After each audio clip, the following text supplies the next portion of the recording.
Good afternoon. My name is Janice Johnson-Lord, lecturer at Cipriani College of Labor and Cooperative Studies, moderator for today's panel discussion. A very topical one, treating with issues that impact not only labor, but society as a whole because of its implications for us as a people. Today we have with us on our panel, Comrade Ozzie Warwick, current Chief Education Research Officer and Executive Trustee of OWTU. He is also the General Secretary of the Joint Trade Union Movement and the Movement for Social Justice. He is an elected member of the Financial Control Committee and Presidential Council of the World Federation of Trade Unions and the Secretary of Industrial Global Union Caribbean Region. He currently chairs the local organizing committee for the Assembly of Caribbean People. We also have with us Comrade Trevor Johnson, who has held the position of Senior Fellow in the Labor Studies Department at Cipriani College of Labor and Cooperative Studies. Mr. Johnson has held several leadership roles. This includes, and are not limited to, serving on the World Executive Board of UN Global Union since 2000. Comrade has also been Vice President of Uni Americas, Uni Global Union Regional Sector since 2012 and Vice President of the Uni Americas Finance Sector since 2006. He has also served as a member of Uni Americas Regional Executive and Management Committee since 2002. In Trinidad and Tobago, Comrade Johnson has been the Assistant General Secretary of JTUM since 2016 and a member of the ILO 144, Convention 144 Committee since 2019. He's also a member of Congress WBN, which is a global non-profit organization focused on effecting human, social, and national transformation through ethical initiatives. We also have with us Comrade Akiba Wilson. Since 2010, Comrade Akiba has been dedicated to the trade union movement. She currently serves as General Secretary of the Contractors and General Workers Trade Union and was elected Assistant Secretary of the National Trade Union Center in November 2021. Akiba is also an active member of JTUM Leadership Council and serves on the National, Technical, and Vocational Education and Training Research Council of Trinidad and Tobago. Ms. Wilson holds a bachelor's degree in social work from the College of Science, Technology, and Applied Arts of Trinidad and Tobago. She has also earned various certificates from the ILO and recently completed a diploma in industrial relations at the best college for labor and building capacity among working people, Cipriani College of Labor and Cooperative Studies. Today we are here to address the issue of budget and budgetary allocations and what's in it for working people. We are here to address macro issues which Comrade Ozzie Warwick will speak to. We are here to look at measures related directly to labor and the potential impact for us as working people. We're also going to be dealing with that 5% announcement made by government, and that is going to be addressed by Comrade Johnson. We at the Cipriani College of Labor and Cooperative Studies seek to engage, build awareness, and sensitize the public and working people about the importance and relevance of proper and good governance as it relates to seeking and protecting the interests of working people. We trust that you will participate actively, you will forward your questions, the panelists will make every attempt to answer, and as we say, there's no monopoly on knowledge. So, where we do not have the answer for you today, we will source and make it available to you through our various communication mechanisms and platforms. So, feel free, participate, forward your questions, and we will make every attempt to answer. Not only questions, but your contribution is also valid because we value you as a people and we encourage you to participate in discussions and issues that can and will impact you and your generations to come. So without further ado, I want to call Comrade Ozzy Warwick to speak with us.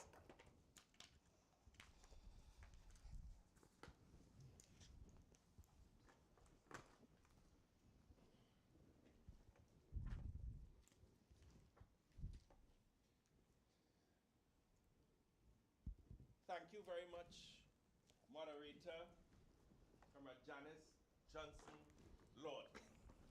Let me just say that I love your energy. So I think we're going to have a very, very interesting discussion after these 15-minute presentations. But let me also apologize to the audience beforehand because I'm fighting a cold. And so I have a bit of a cough, a nagging cough that is still with me.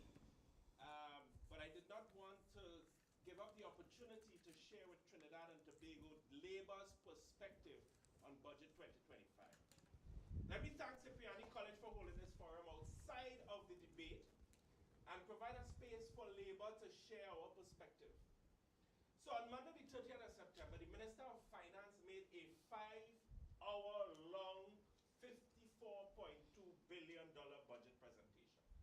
A 5-hour presentation that had a certain tone, especially when the minister was particularly talking about services provided by the state for the people.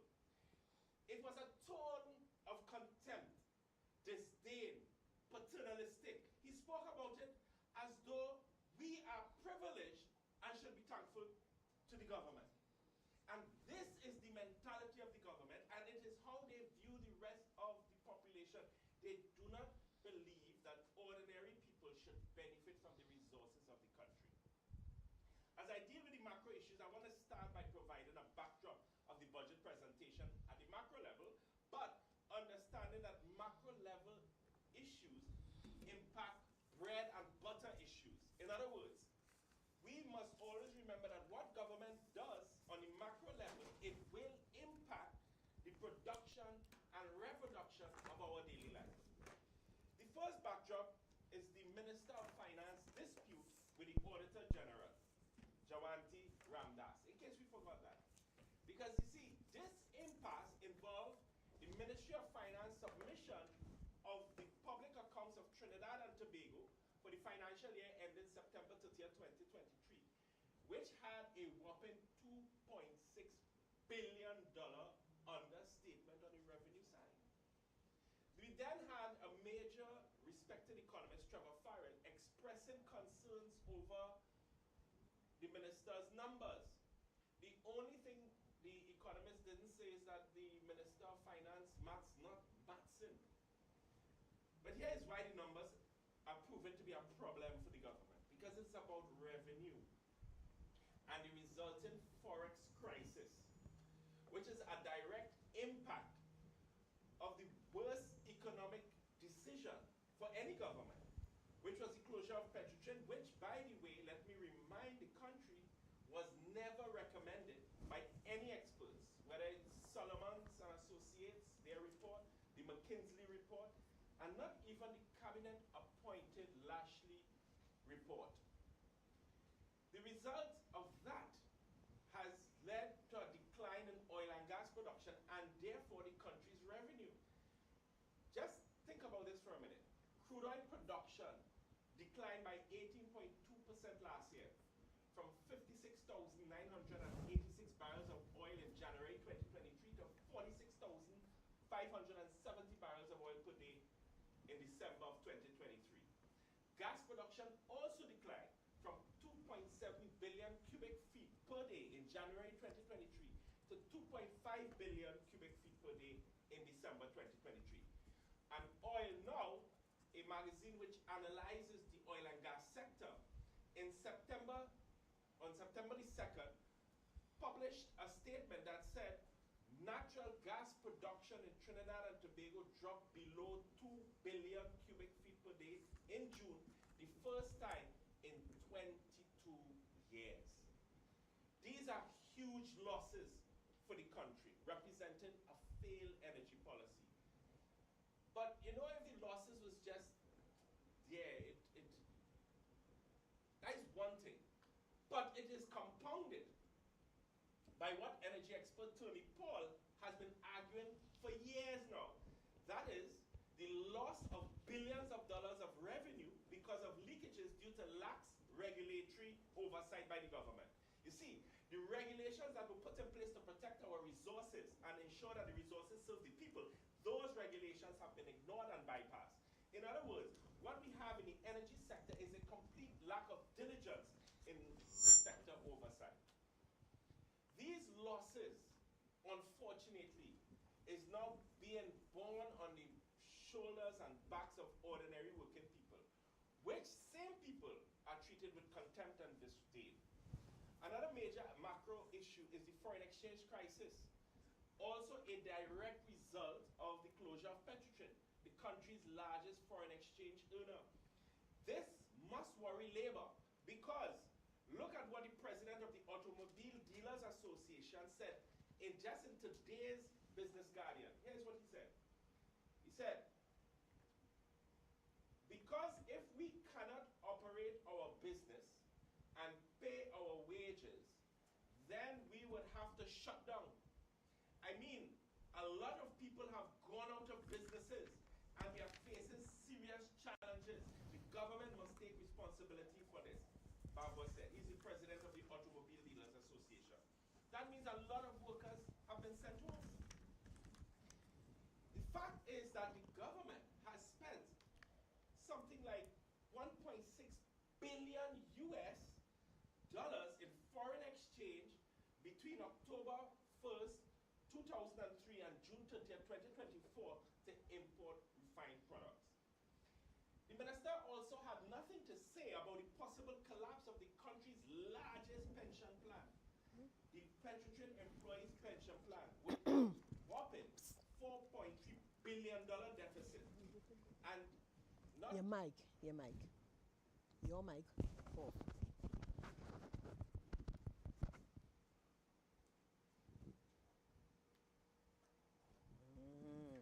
So this has been off all the time?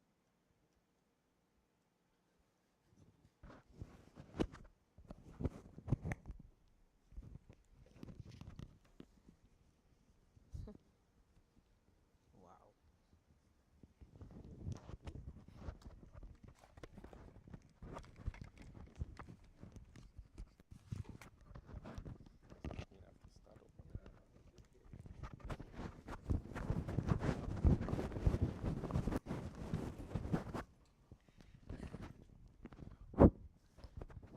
Right, just a small, I get a technical upgrade.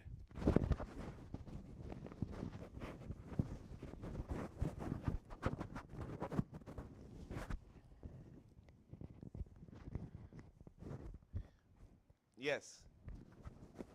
Let me just make sure that it's with the technical team. We okay? We good to go. All right, good. I got a little technical upgrade. Yeah.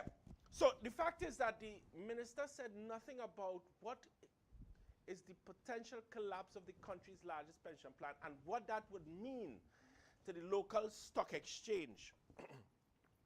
The point is that the government's failed model has really only brought hardship to the population. And the thing is, the energy chamber has also failed the people of Trinidad and Tobago because they are only serving their interests and the interests of multinational corporations, not the interests of the people of Trinidad and Tobago.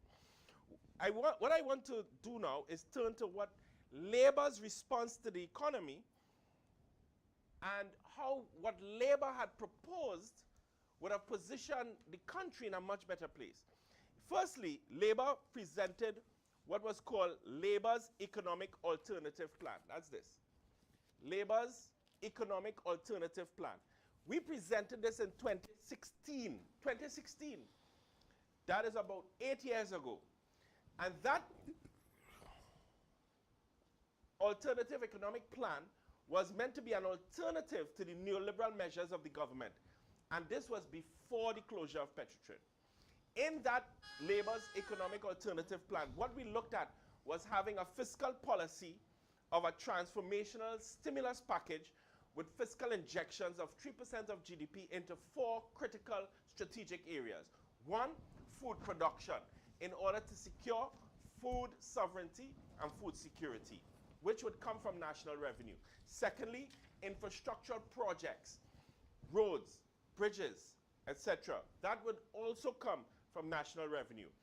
And then we said there should be investments in other sectors beyond oil and gas, maritime, biofuel, tourism. And we recommended that that could be financed by an increase in corporate taxes. And then we said, listen, it cannot be that we continue this plantation economy whereby we just extract natural resources and export. But we really look at energy downstream and expand the value chain in energy, utilizing some of the funds from the Heritage and Stabilization Fund. Labour's recommendation also included a monetary policy for the establishment of an industrial development fund that would have supported a green reindustrialization policy.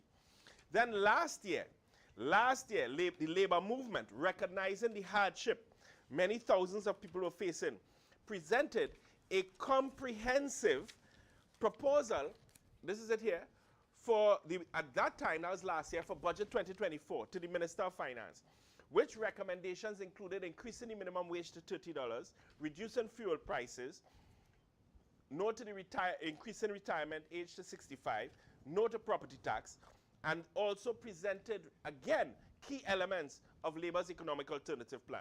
But what is clear is from the budget presentation is the government's refusal to accept the concept of wage-led growth. You see, the labor movement is clear that an increase in the wage share will have positive effects on aggregate demand. As a country, we cannot have a serious conversation about growth without discussing distribution. In other words, growth and distribution must go hand in hand.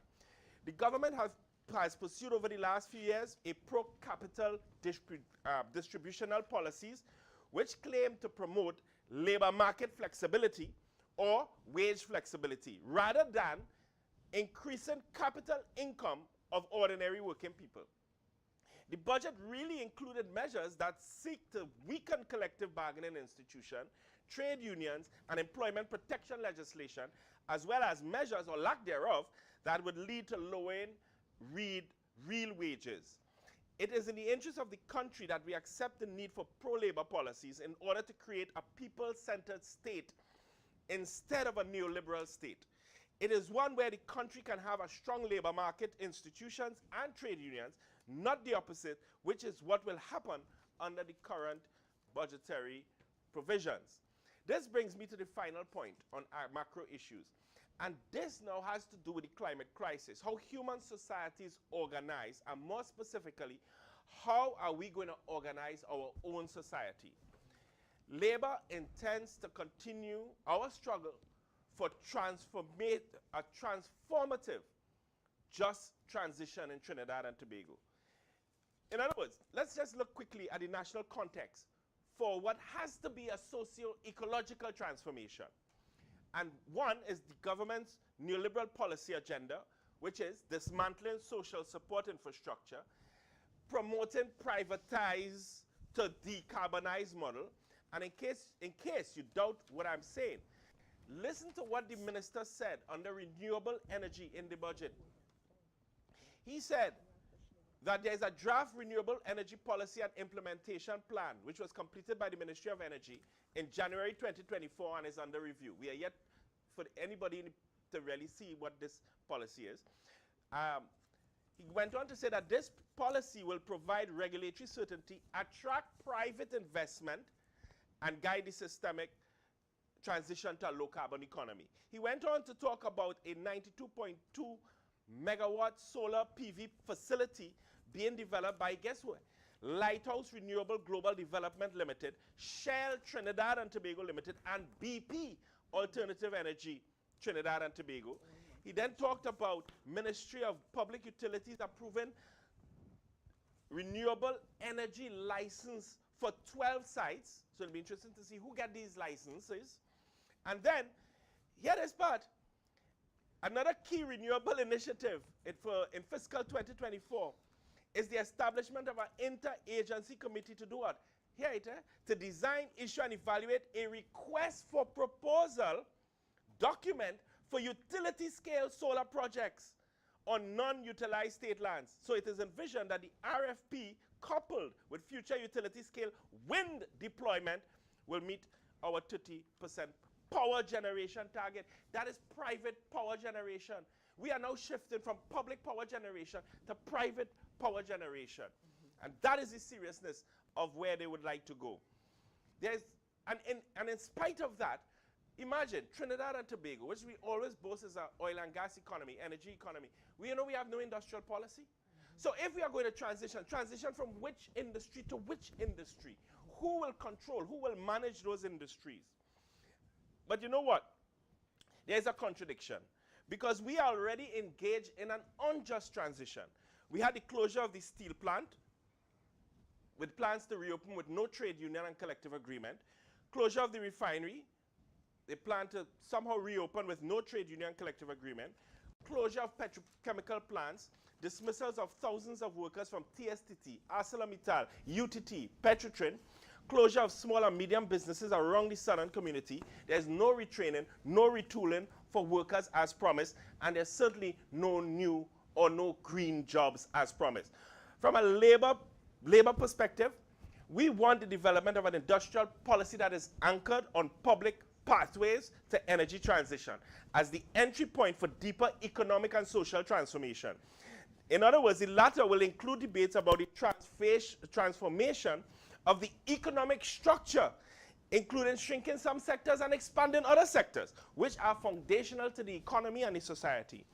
In terms of our public pathway approach, we see the process of transition as directed and managed through an active role of the state, guided by meaningful participation of trade unions, other social movements and community organizations, including employers' organizations.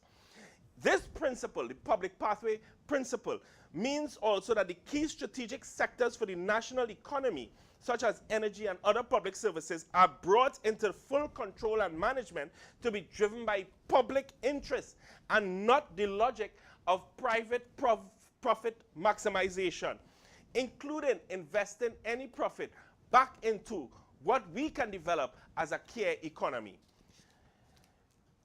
As I close,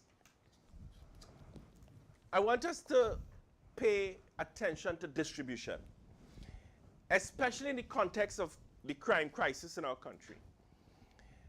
The importance of vertical and horizontal cooperation and solidarity within the working class. A publicly controlled approach to green reindustrialization will ensure social equity. You see, any market-driven green transition which the government is promoting only leads to concentrated wealth in the hands of a few large corporations, excluding the working class and communities from the benefits. By contrast, what the labor movement is promoting, a publicly led transition ensures that the wealth generated by any new green industries is distributed more equitably, thereby fostering broad-based economic growth and reducing income inequality.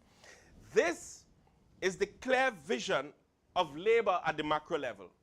As can be seen, labor has been thinking and working deeply about how do we transform our post-colonial economic structures and the neo-colonial social relations to make our country a place where all our people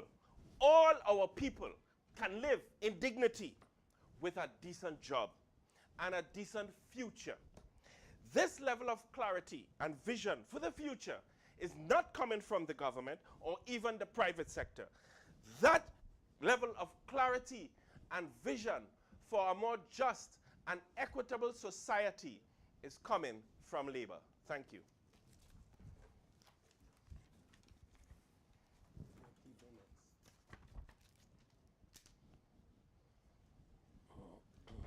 Thank you, Comrade Warwick.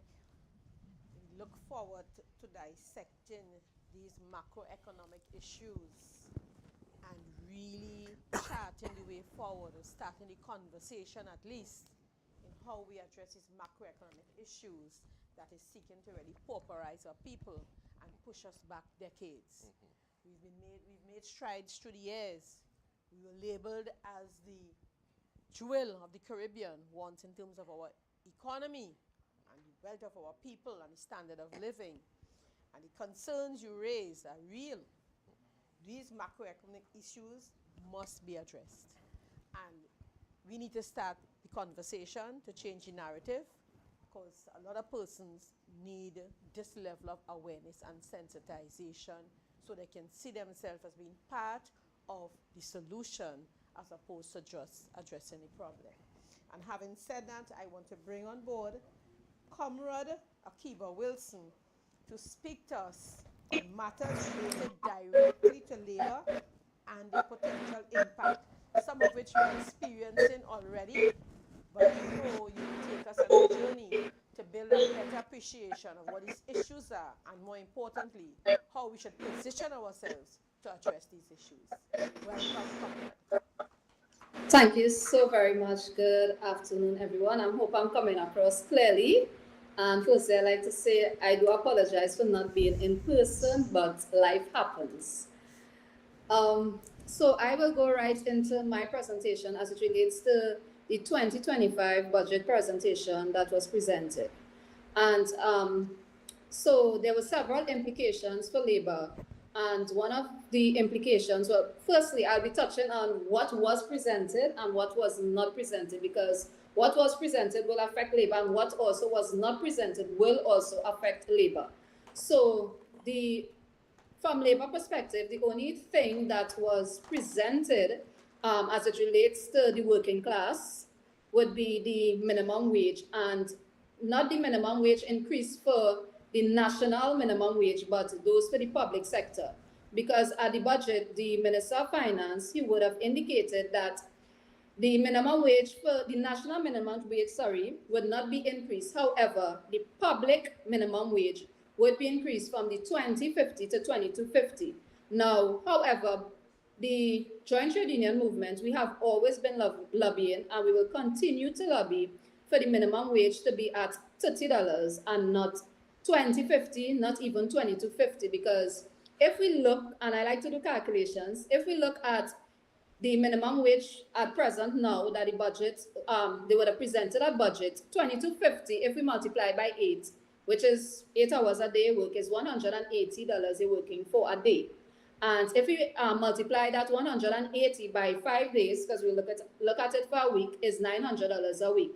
And that $900 multiplied by 4, if you want to calculate it for a month, will be $3,600. Now, if we look at it from not even a single parent, but I'll take a single parent perspective, $3,600 is basically rent. So that covers rent. So a single parent who has maybe 1, 2, multiple children has to live, who is, well, depending on the minimum wage, has to live on $3,600 a month, which cannot do anything for anybody. It won't be able to do anything for me, and I surely believe that it won't be able to do anything for the persons who are listening here today. But as I like to say, it's only those who are in the kitchen will feel the fire, because persons will say, well, they got an increase. It moved from $20, and let me be clear, only the public sector workers got the increase as it relates to the minimum wage. The normal national minimum wage has not increased. So persons who are working, KFC, Royal Castle, and these different entities in the private sector, their minimum wage has stayed at 2050.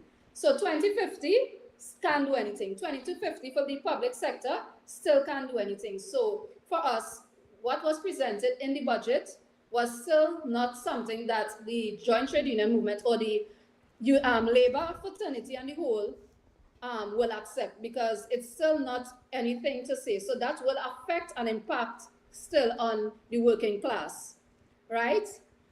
In addition to that, I believe basically that was the only thing as it relates to labor that was presented in the budget. The things that was not presented in the budget, however, that will impact labor would be things such as the IRA, because the IRA in particular would not have been updated since okay, so I'm talking layman's term here. So the IRA would not have been updated since Thy Kingdom Come. The last time the IRA would have been updated would have been in, I think was, I don't want to say the wrong thing, but I think it was somewhere in I can't remember exactly when. However, the only part of the IRA that was updated would have been the second schedule. And the second schedule, for the persons who don't know, this is what would have included the state enterprise to fall under the essential service. And we know when it comes to essential service, these persons, they are limited as in to join unions. So yes, the IRA would have been slightly updated, but it was updated to benefit, I would say, the government and not the trade union movement. We have been asking for the IRA to be updated ever since. We have representative on the IRAC, and we know that recommendations would have been given because they would have been at every meeting, and to date we have not seen or have gotten anything as it relates to actually updating the IRA. Because if you look at the IRA is literally outdated. It's in 1972, and as I said, the only thing that would have been updated would have been the second schedule, which is to make the make more essential services. And if we want to look at the International Labour Organization, which emphasizes on the freedom of association, even though they would have upgraded the IRA for the essential services, it denies workers the right to join a union. And the ILO speaks about the Convention 87, which is the freedom of association and the protection right to organize. And it also covers Convention 98, the right to organize and collective bargain. So the budget should have also had provision for the updating or the revamping of the IRA. In addition to the IRA, the Workman Compensation Act, which was not discussed in the budget, which has not also been updated since Thy Kingdom Come. It is very outdated. And if, for instance, if you are a worker and you got injured on the job, basically you would still be receiving the salary of workman compensation from since my four grandparents would have been born. And these are the things that the labor fraternity, we believe that when presented in the budget, the governments need to look at these things and not just present things, because these are things that impact the working class population. And the working class population is the population that we are the majority of the population, if I may say in other words. We also have the Severance and Retrench Act. Same thing, no amendments to the act. It's also outdated. So Labour would have expected in the budget that these three acts would have been something that would have been spoken about, even touched on, but they made no provision for these three acts in particular. I also want to say, as it relates to the pension for the daily rated workers, and why I want to touch on the daily rated workers, because the daily rated workers in Trinidad and Tobago do not have any pension. And I say that to cover, so NUJFW have all the daily paid workers in the municipal corporations. Contractors and General Workers Trade Union have the daily paid workers in the San Fernando City Corporation. And we have the Amalgamated Workers Union with the daily rated workers in the Port of Spain Corporation. So these unions, when we collectively come together, we have all the daily rated workers in Trinidad and Tobago.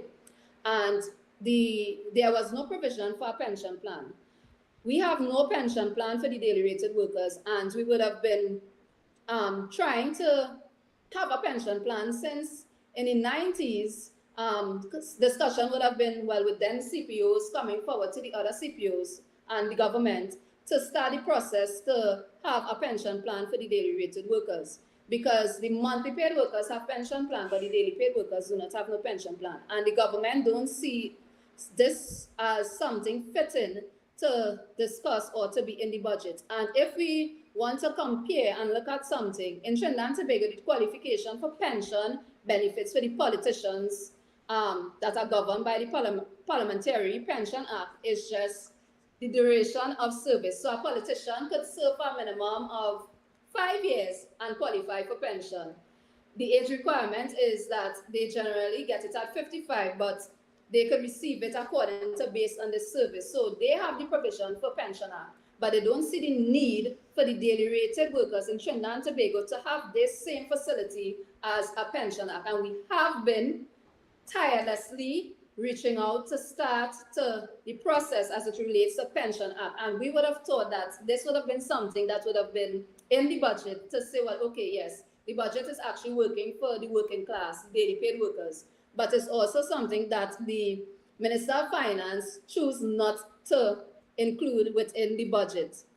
Another aspect is the job evaluation. So I know people will say we want to touch on what's in the budget, but as I said, most of the things that impact or affect labor, it was not presented in the budget. So I will have to indicate the things that impact us, but it was not implemented in the budget. So we have, as I said, the job evaluation.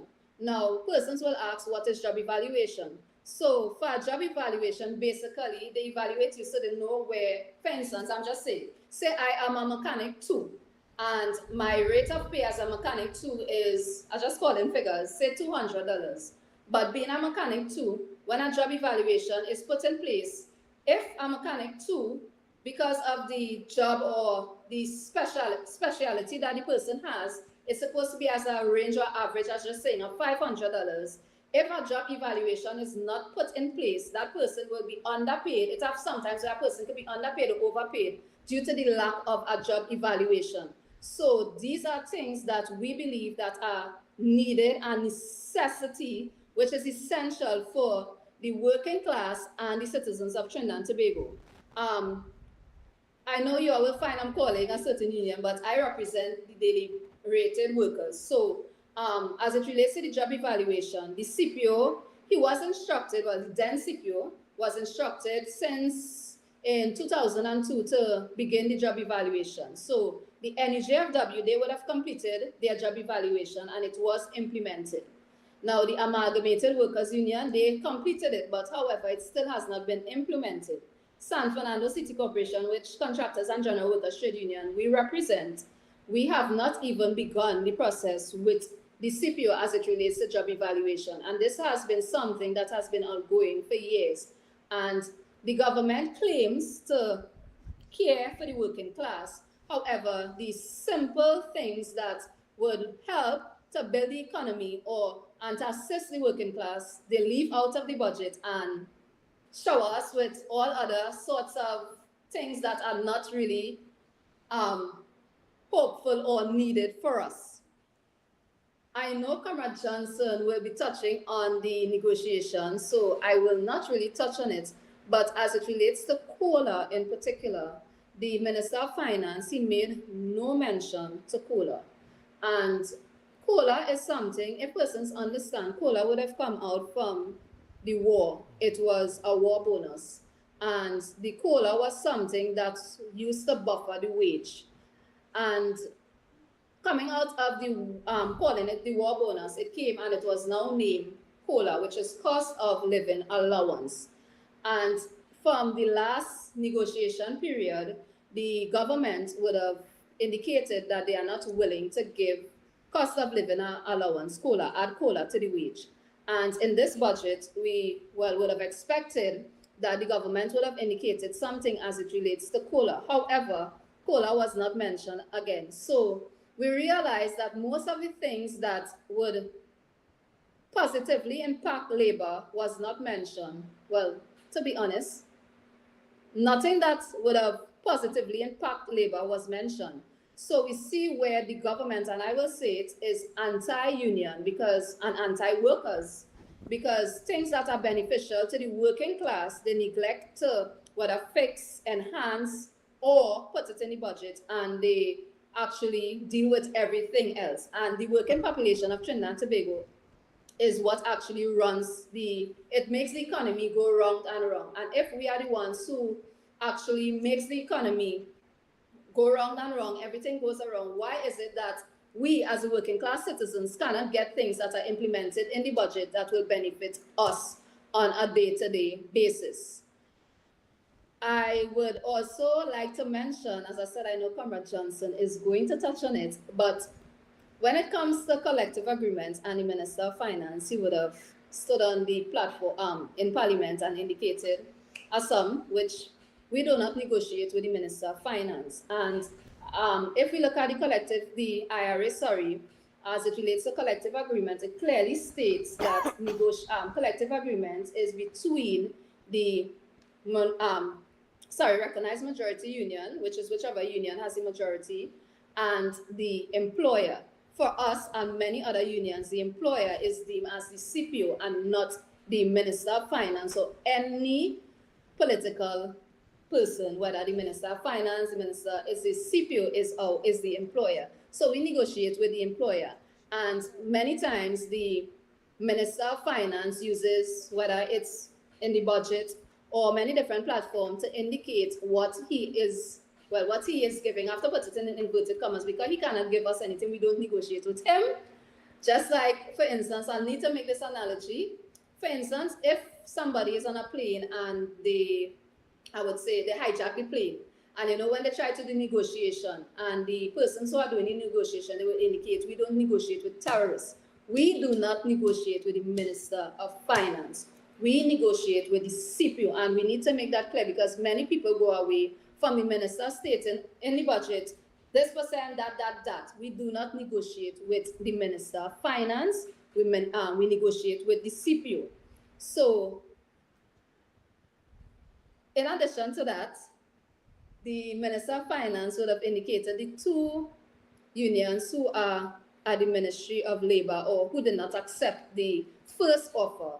And they always forget and neglect that there are 3 unions who did not accept the first offer that was presented to us, which is NUGFW NUG, PSA, and Contractors and General Workers Trade Union. They always leave out Contractors and General Trade Union and make it seem as though Contractors and General Trade Union has accepted the previous offer that was given. So I just need to make that clear because it was a part of the budget and we are speaking on the budget topic. So there are 3 unions, not 2 unions, who have not accepted the prior offer. In addition to that, I think so far I would have covered the majority of things that were not presented in the budget that can affect labor and impact labor. And as I said, the only thing that was presented with some sort of meaning would have been the minimum wage for the public sector workers, but not the national minimum wage. So I thank you until there are any questions after. Comrade, I appreciate your contribution. While you were presenting... Oh, sorry, I cannot hear. Oh, you cannot hear? Right, I'm hearing now.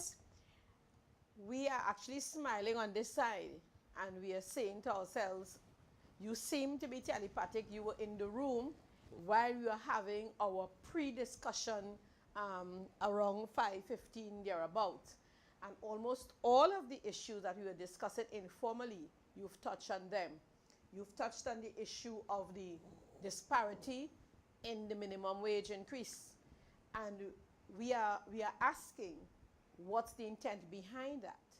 Because the taxpayers are the ones who fund government in order to cover expenses, to cover that minimum wage, while the private sector generate their funds from profits and from the backs of labor. And the private sector is made to maintain their profit margins by being able to maintain that minimum wage at 2050, while the taxpayer is being asked to shoulder the burden of increased minimum wage for the public sector. Not that we are averse to the increase in minimum wage, but we're saying it ought to be across the board simply because the national purse, that being us, the taxpayer, are being asked, yes, to fund the increase for the government workers while the private sector continues to make profit off of the maintenance of that original minimum wage. So we're asking why the disparity? And more importantly, the impact on that demand pull for that increase, while the minimum wage earner at 2050 would have to face the same cost at the grocery and so on. And we're saying this in itself is a separation of working people at the lowest rung of society, that being the minimum wage. Interestingly enough, again, you raise the issue of the job evaluation. And it's an interesting point that ties to one of the issues I know Comrade Warwick is going to raise, because he mentioned it earlier in terms of crime and the socio-economic impact. And I'm speaking particularly now to national security framework. The last job evaluation done in the Ministry of National Security was between the period 1998 to 2000. So you have persons who are at risk on a daily basis in order to maintain a just and ordered society. We are asking them to continue to put their lives and their livelihood at risk on a daily basis, in addition to saying cut back on overtime, which we know overtime is a penalty on the employer for keeping the employee on the job beyond the contracted period or agreed period of labor. So here we are saying cut back on overtime. We have not done the job evaluation. We have not, so you have not gone outside the budget, because we have not heard that any funds were allocated for the funding of a new evaluation 22 years hence. And yet we are asking police officers, fire officers, prison officers, and so on, to continue to keep us safe. So what are we saying? And in addition to that, I'm using your phrase because I want people to see there's a continuum. In addition to that, we are seeing a fundamental breach in our labor legislation by virtue of the politician seeking to offer, quote unquote, 5% to public officers, where we know the commissions and so on were instituted with the specific intent of inoculating public officers from political interference. We got to call a spade, and I'm trusting that we will take off the colors, red, yellow, blue, black, green, and see the issue as working people issues.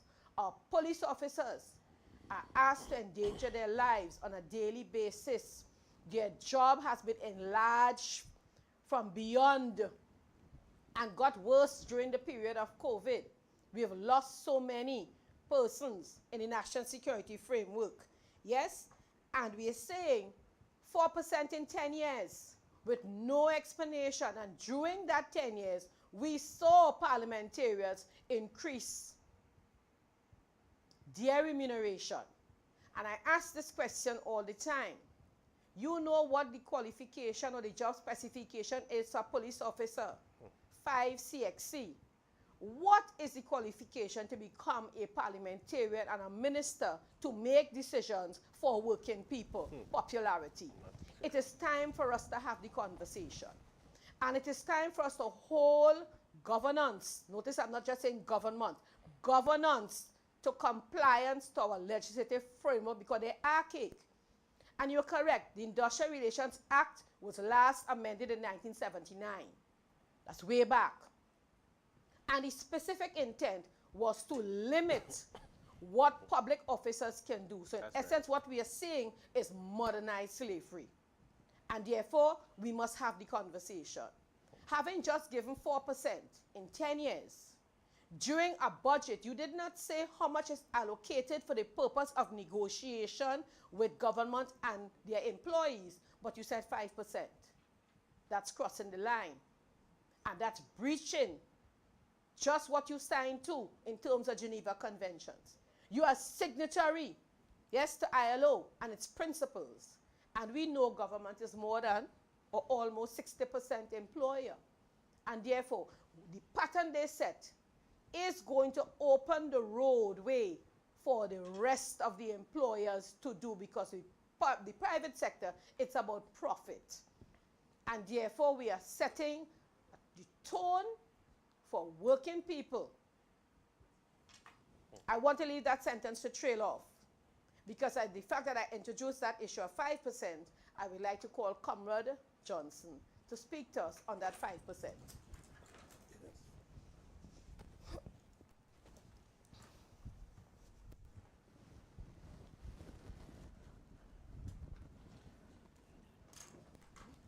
Thank you very much, Comrade Janice Johnson Lord. I just check in with my tech people to make sure that sound is okay. Is it? Okay, just making sure. Yes. So thanks again, Janice. I was actually going to say, well, I could probably be relieved for a while since you started the discussion. For me, I would have been happy to let you continue. Thanks also to my colleagues, Comrade Ozzy Warwick, who would have dealt with the macro framework of the budget, and I think gave us a really broad perspective for us to consider. And of course, my dear colleague, Comrade Akiba Wilson, online, who would have looked at some of the specific issues that would have impacted working people and the average citizenry on the whole. I want us to remember when we talk about the budget and we talk about working people, I mean, of course, we are talking about households, we are talking about the average citizenry, because every working person, it is said, has a household of persons dependent or dependent on them. And therefore, when a working person is impacted by a budgetary measure, it's not just them as an individual who is impacted, it's in fact an entire household, and sometimes an extended household or community, and therefore it's very important for us to consider that. I've been asked to look just specifically at some perspectives on the 5%, what it really means. And I thought I would go to looking at the minister's statement. The minister did actually, as part of his budget statement, specifically under a section called public sector wage negotiations, he would have looked and he would have begun that discourse. And so I just want to take a few extracts because I know we want to leave some time for the actual discussion and so forth. And just highlight a few things he said, which I thought would have been of interest, because he started by reminding us. He said, Madam Speaker, in 2023, we made an offer of a 4% wage increase. And I highlighted that in my text because, I mean, we all know that that turned out not to be an offer. An offer implies that there will be discussions, negotiations, looking at various positions, etc., etc. So that so-called offer of a 4% wage increase really turned out to be what I would consider or suggest was an edict that was given, meaning that, that there's no, in some sort of societies, when the head of that society makes an announcement, it isn't one that's up for discussion or for negotiation or for us to hear the views of the citizenry or hear the views of community groups, etc.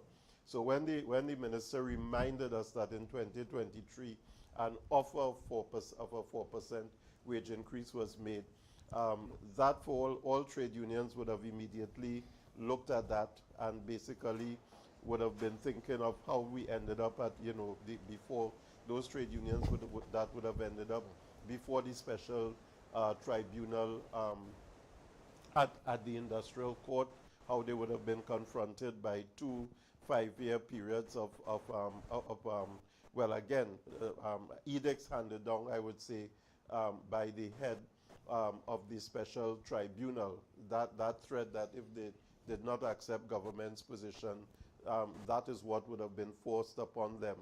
So that, and when I look at that statement again, it reminded us for the period 2014 to 2019. And the first thing that comes to mind is that to remind you that we are in 2024 right now as we speak. So that even whether it's 2023 or whatever, it means that we would have had public servants and public sector workers working on 2013 salaries. And even if for a moment we look at saying there was a settlement of some sort, but that just took these workers up to 2019. And we're in 2024, that's 5 years hence. We are fast approaching 2025. So that would be a further 2 collective bargaining periods that we would have, we are asking workers to work on 2024 prices, 2019 salaries, but yet confronting and facing 2024 prices, because the global corporations, the multinational national corporations, etc., their prices are not premised on 2019. Their prices, when you hear about the price of wheat on the world market or the price of oil, it's premised on current situations, current world price in 2024. So therefore, there's an immediate gap of 5 years in terms of asking those workers who would have ended up with that 2019 settlement. And let us not forget that there are workers, as we would have heard, not just the PSA and NOGFU, but also my comrade from Contractors and General Workers would have reminded us. So there are workers, and of course we have other colleagues we know, such as the Postal Workers Union. So all these colleagues are basically still on 20, somewhere between 2013 or, or give or take a year or two. And basically we're talking a decade. You know what is a decade? That's 10 years. There are workers in Trinidad and Tobago who have their salaries have not been adjusted for the past 10 years, 11 years, in some cases more. And we're expecting those workers to find money to come to work, find money to pay their bills, whatever, including some government charges, etc., that would have been increased, right? I mean, just to go to Tobago, a few years ago, the cost of the ferry services increased. The cost of the airfare to go to Tobago increased. So we must not forget that there are even government rates and charges. You have the property tax that has now been introduced, and that government insisting that it of course it has to be paid. So that we are asking workers to deal with increasing current account expenses, if I could use that term, whilst their salaries remain static, stagnant, and therefore, and in some cases, as my colleague, I think it was Comrade Azzi would have reminded us, we have workers who have also been faced retrenchment. Some immediate ones comes to mind: ArcelorMittal, Petrotrin, Communication Workers Union, colleagues from there, and several other private sector entities, and of course, in the energy sector in Point Lisa, several energy-based entities that would have closed down. So that we have to be conscious and cognizant of this, which is why when I think it was mentioned earlier, does the government really, are they really cognizant of the economic realities which face working people in Trinidad and Tobago at present? And I looked at the minister's statement again, and he was actually saying about we continue to urge both the PSA and the NOGFU to accept the offer and move on. I mean, this is in the I'm quoting. We continue to urge both the PSA and the NOGFU to accept the offer and move on. But this is the same government that, when it's ready, takes issues to court. The revenue authority issue, whatever, it takes it to court, and if it wins, it jumps, waves, and basically waves it in your face. So why is the government being so adamant that these unions must just accept its offer and move on? And this is what the minister is saying, and then he goes on to say, we hope that good sense will eventually prevail. That is absolutely disrespectful coming from the Minister of Finance, because these unions are exercising their right, and they are exercising based on the will and the mandate that they would have received from their membership, that they want this issue of this 4% offer, as it were, pursued, because they have the right. It was said by both my former colleagues. Trinidad and Tobago is a member state of the International Labour Organization, the ILO, right? So therefore we are obliged by its, the conventions and recommendations, etc., that we have ratified. And this country, Trinidad and Tobago, would have ratified both conventions, 87 and 98, both of which speaks to freedom of association, but also free and fair collective bargaining. Free and fair collective bargaining. And therefore, it is thus the right of us having not just looked at those conventions, but we'd have ratified those two conventions specifically. There are others that we haven't ratified, but we would have ratified those two conventions, and therefore it is incumbent upon the government of Trinidad and Tobago to respect the collective bargaining process. And therefore, it was therefore challenging for trade unions to hear. And here the minister's statement again, and I quote, "The government, even in the face of our challenging financial circumstances, has decided to offer public sector workers an increase of 5%.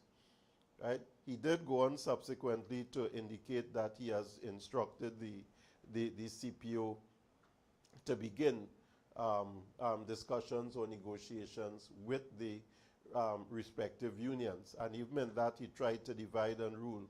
We'll only talk to those unions who would have accepted and settled the 4%. But you know, the ones who haven't settled, now we're not talking to them, right? Let them chill. When they get sense, because that's what he said in his statement. We hope that good sense will prevail. So he's saying, nah, forget them. He's telling the CPO publicly, ignore them. When they get sense, and you know they come, sort of on bended knee, hand on foot, then yeah, we could begin to entertain them. Otherwise, why can't discussions start on other things? Because we are talking terms and conditions of employment. We are not just talking a salary position. There are terms and conditions of employment that can discuss. And that is also signaling that the government has no intention except to discuss only the 5%. Because when, I'm not part of a public sector or public service union, but it is clear based on the reports that when unions went before the CPO on the last occasion, when the 4% was offered, and unions went with their proposals, COLA and all the other terms and conditions, the CPO's position was clearly, I'm only here to discuss the 4%. In other words, no, we're not discussing COLA, we're not discussing overtime, we're not discussing uniforms, we're not discussing all of these things. But it is a collective agreement. There are terms and conditions of employment. Unions are not just coming to sign a memorandum of agreement on salaries. They are coming on behalf of their membership, their health and safety issues. There are a whole lot of other issues that unions want to come to discuss. But the CPO's position was this 4% only. Are you ready to sign or nothing? And here we have the Minister of Finance announcing, saying that he's offering to workers. He has not even mentioned in his statement that this offer is going to be made to unions. He said he's offering to public sector workers. That's what he said. I'm quoting here, has decided to offer public sector workers an increase of 5%. No mention in that sentence or that statement about unions. So as my colleague, both colleagues would have indicated clearly, we have to remember, I want to come to a quick summary here. We have to remember that public sector workers in the main have a recognized majority unions that bargain on their behalf. So therefore, the government therefore cannot propose to offer public sector workers 5% without going through their respective trade unions. That has to be very clear. And to date, as we speak right now, as we speak, as far as we are aware, no union operating in the in the public service or the public sector or state sector has received an offer through the CPO, who is the agent of the government, assigned the responsibility to negotiate with public sector trade unions in respect of terms and conditions of employment, which include wages and salaries and other conditions of work. No union as we speak, as far as we are aware, has received that. So therefore, what the Minister of Finance is doing, because he also went further, he also identified a figure. All this is in the budget statement. So this is not hearsay. This is in the budget statement. He identified a figure of over $1 billion in back pay if the 5% is accepted. Now we are in Trinidad and Tobago. We are 2 months away from Christmas time. So I don't have to convince you all what happens when workers, because the next step you're going to hear is that the Minister of Finance will be saying in Parliament or elsewhere on some platform, otherwise, that if unions accept this, we will make sure that everything is in place for it to be paid before Christmas, because that is what we do in Trinidad and Tobago. And once you do that, you put workers who are, it's a part of our cultural thing. Christmas is a big thing for us. And once you do that, what you are doing, what the Minister of Finance is subliminally signaling to to the 1% communities, here what? $1 billion going and be paid to public servants.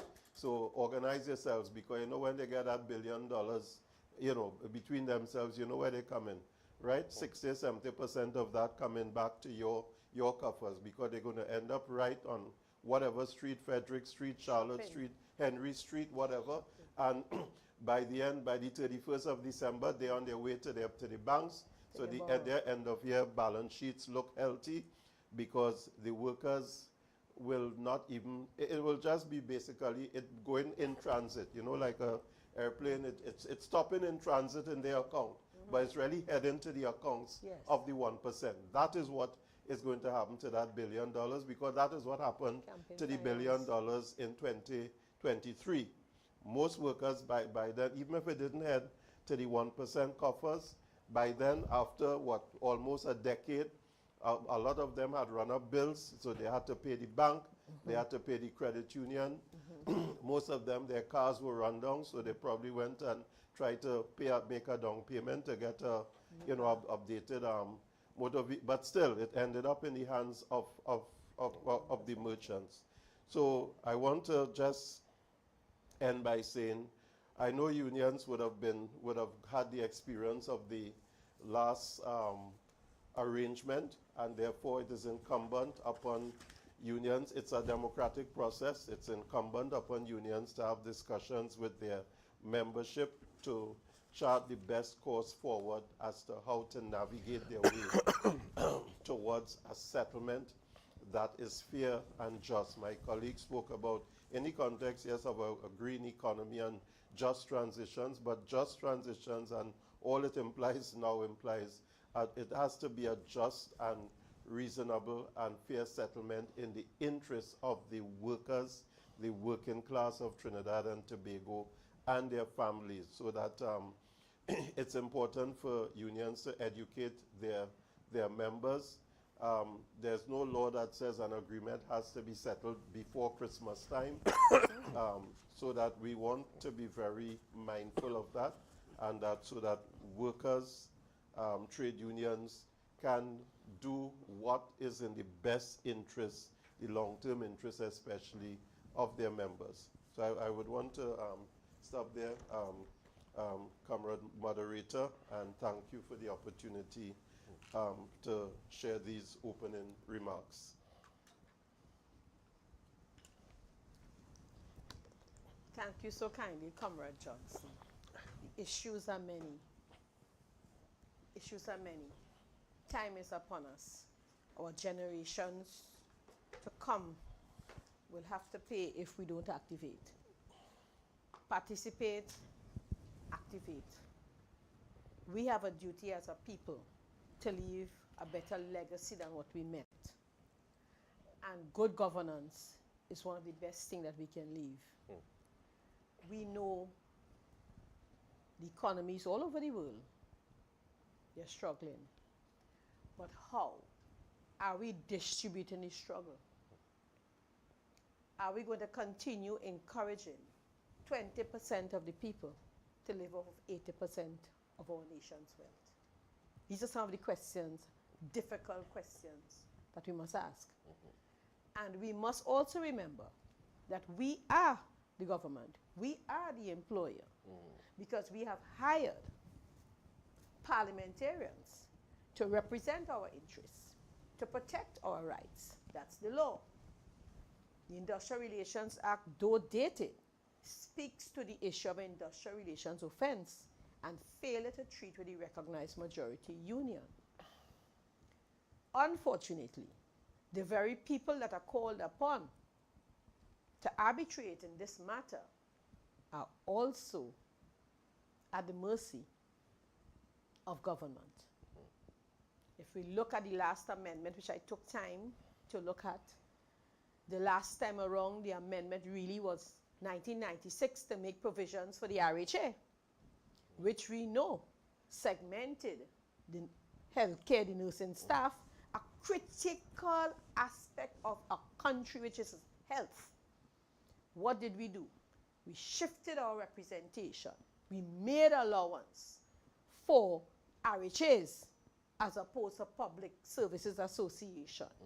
So the intent, we are looking back now and seeing the intent has been there. And strangely enough, while we look at a particular government or a party in power, it's time for us to look at the hands that are behind the wheels of power that is turning it.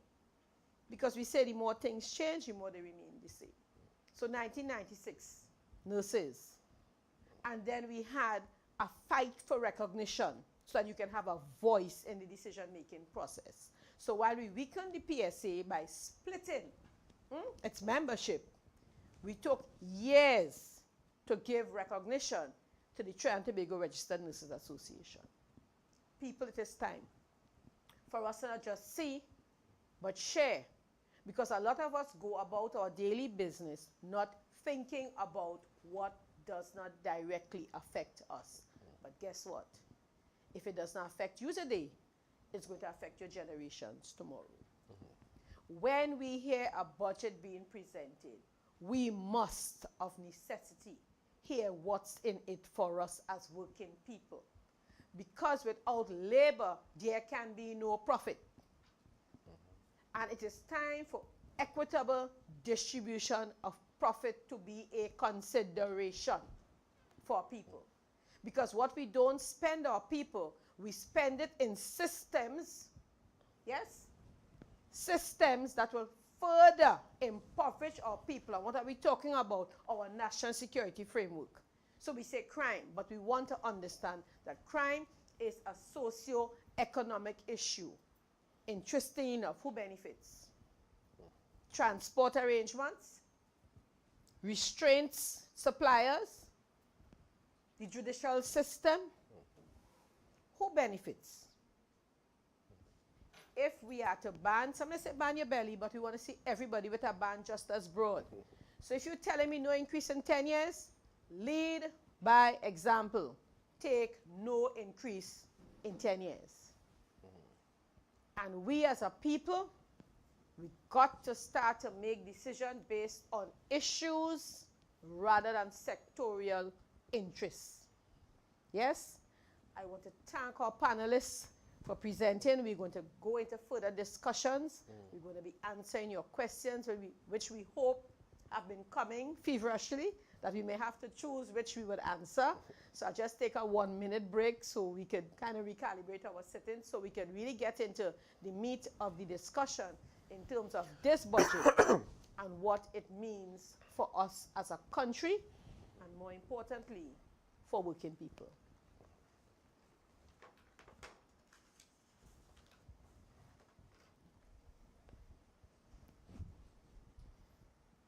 So let me see if I can source some questions here.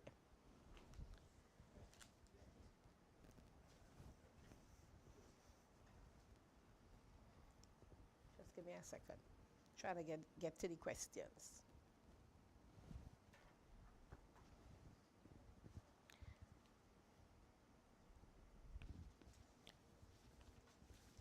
All right, so we have a question coming in, and they didn't indicate to whom they are directing the question, but I guess any one of our comrades can take this question. What is the way forward for trade unions, and how are they going to cross this hurdle, and what are workers prepared to do? So it's a three-part question. What is the way forward for the trade union movement? How are they going to cross this hurdle of injustice and inequity? And what are workers prepared to do?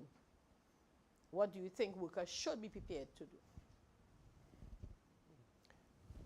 Well, if I could offer a suggestion, I want to start from the last part and move forward. Why? Because a trade union is not an entity that is separate and apart from the workers. Yes. A union is the workers. So what the workers are prepared to do will determine what trade unions will do. And I think if we look at what is happening right now, as we speak, workers are beginning to fight back. You had the car pilots. They had to go for an injunction. They went to court. Then you had the port workers, the states and the military, and you have the electricity workers. The state went for an injunction, but the workers are still showing defiance.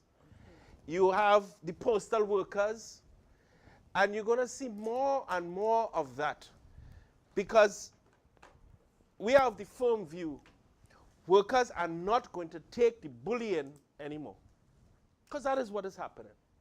If you consider and think very clearly about how things have transpired over the last few years, how this country has been governed. Now, I say this is important to understand it, because then it will help you understand why workers are fighting back and how that will drive the unions in their response. Over the last few years, we have lost our democracy. It is not governance by a democratic process. It is rather governing by pronouncements, bullying, by threatening, by condemning, accusing, and anyone who speaks out, anyone who dare raise their voice, they are vilified, they are victimized, they are insulted in the public domain. That cannot continue. When you consider workers who are living on 2013 salaries, 2012, some workers 2007, and then you are being told that I will not engage in collective bargaining, what I will do is enforce upon you what we, the state, the paternalistic state, because remember I talked about this way of viewing us. We, the paternalistic state, will impose upon you what we think is correct. That form of bullying, workers will not be prepared to continue to take. Here's why. If that continues to be the dominant form of governance going forward, it means, therefore, that first of all, our democracy will be shattered.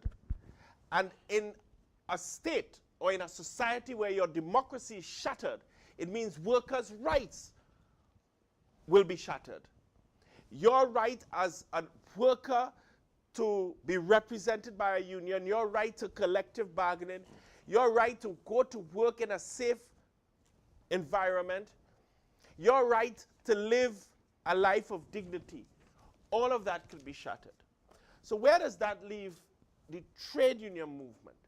The trade union movement response is one of unity, first and foremost. We have taken a unite to fight approach.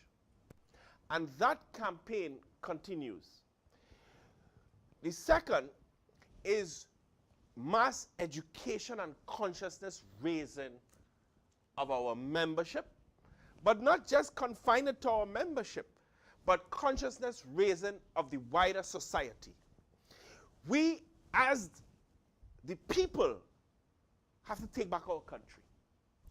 Because as you would have mentioned, the domination of private capital in the hands of a few who use that wealth, economic power to dominate the rest of society is really a continuation of the colonial structure. So what in fact has happened is we, in effect, even as technology is advancing and all of that, the social relations have gone back to the days of the plantation, where you as a worker, afraid to take an action, you're afraid to stand up to speak out because you'll be victimized. You'll be bullied into submission. Well, in this era, we have, I believe, I like to see the positive. You see, when you oppress and you push people backs to the wall, they will fight back. They will fight back.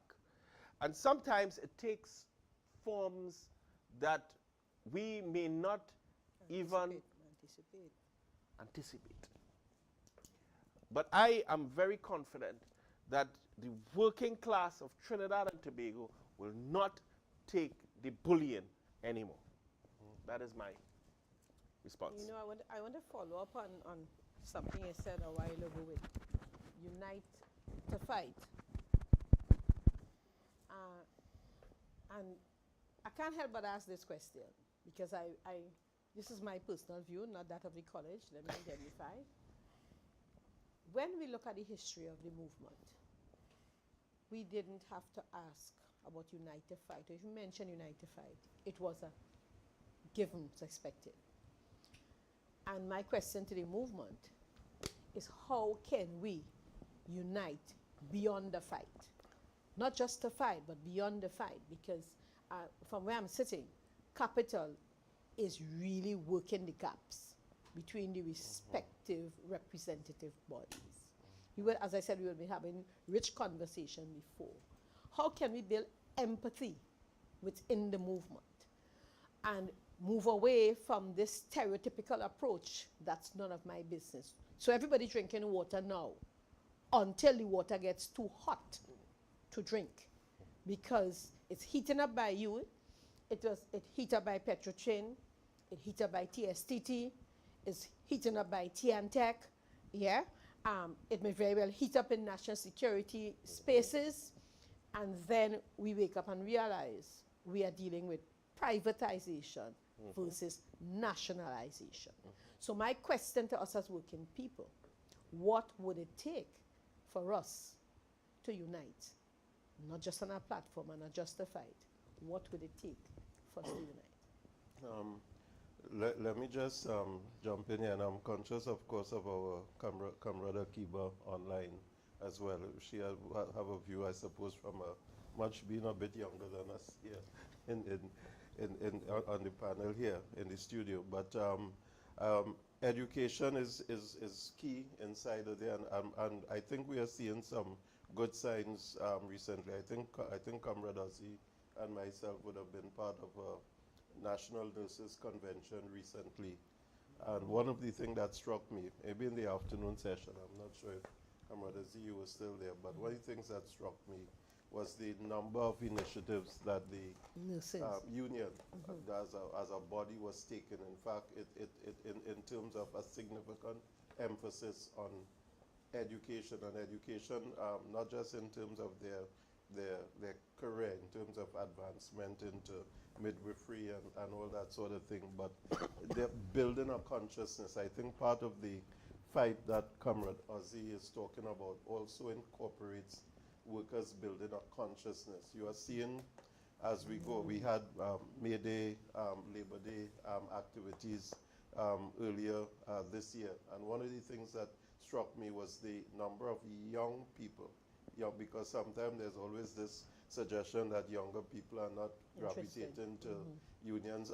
I want to dispute that, because when we look at a lot of activity in recent times, yes, there was a time we were seeing, and probably being worried, we're seeing more and more gray, if I could call it that. But when you go to some activities now, you are seeing some young, and I mean really young people, and as comrade as yes, some of these young people have some really radical views that didn't necessarily, it's not that we are putting it in their head, right? But they have views. Young people are beginning. I know young people around me who are not in any union per se, meaning they're not a signed up member of a union. But these workers, you listen, they know their rights. Yes. Because they go and they find out things, etc. Something happens to them on the job, they come home, workers know their rights. A young worker know if you try to get them to work 9 hours or 10 hours a day instead of 8 hours, they begin to frown.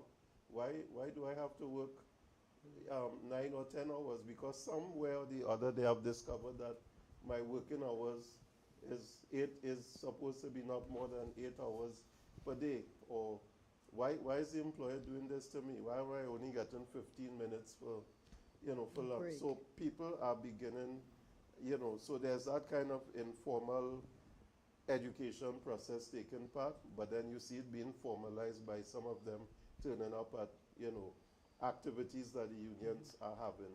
And they're beginning to, so in a sense, and we're not unhappy about it, it's like the old guard is, we are happy that we can begin to see that there are some young people who are beginning to phase in, so that the old guard can know. It's not that we're being necessarily thrown out, but we are happy that we are seeing that there's potential coming forward.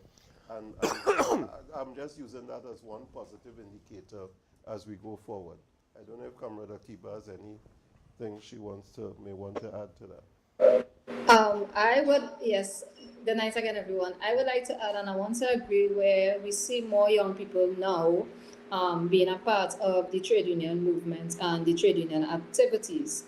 And in that, though, I still believe that more could be done to get young persons, because I believe not only young persons, because there are persons who have age and still, I want to say, not in trade unions for different reasons. But I believe until persons see themselves as a collective and not an individual, it won't change. Because one of my favorite quotes is the quote that says, they came. So they came for the I think it was the communists, they did nothing. They came for the Jews. I just doing it in any order, they did nothing. They came for the Republicans, they did nothing. They came for the trade unions, they did nothing.